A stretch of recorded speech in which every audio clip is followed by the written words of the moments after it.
So yun, good day mga kamekaniko. May Innova na naman, oh. Nakailaw ang pitaka. Yan. Yan, oh. Niscan natin dyan mga kamekaniko, pero wala, normal. So pasukin natin yung engine nya para makita natin history ng DTC. Bakit naka-check engine mga kamekaniko? So yan, tingnan natin. Hulaan natin sa ating bulang kristal kung bakit naka-check engine ang Innova 2kg engine. Uy, may lumabas. So yun, exhaust gas recirculation. Yan, exhaust gas recirculation control. Yun po yung lumabas. Current saka history, oh.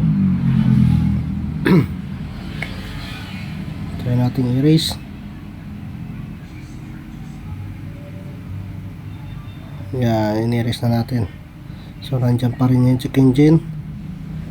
So clear natin fault code nya. Yung status nandyan pa rin. So ayaw matanggal mga kamekaniko. So may problema sa exhaust recirculation nya. Ano, lumabas na nga. Yan, lumabas na yung trouble code. Nagkulay pula na. So yan, baba na natin yung intake saka EGR. Linisin natin. Malinis na. Ayan, ganyan po ang linis natin dito sa Ford's Auto Service Toyota Innova. So yun, install na natin yan mga kamekaniko para makita na natin at mahulaan natin. Yan na pala ang ating nilinisan din, yung pagkakabitan natin ng manifold para talagang siguradong malinis. Duming-dumi yan kanina mga kamekaniko. So yun, install na natin yan para makita ulit natin sa bulang kristal kung goods pa. So yun, na-install na natin. Fast forward tayo. Yan. So tinitignan natin. So okay na yung ating Innova. So winaskag-waskag namin ang wirings dyan. Yan, no?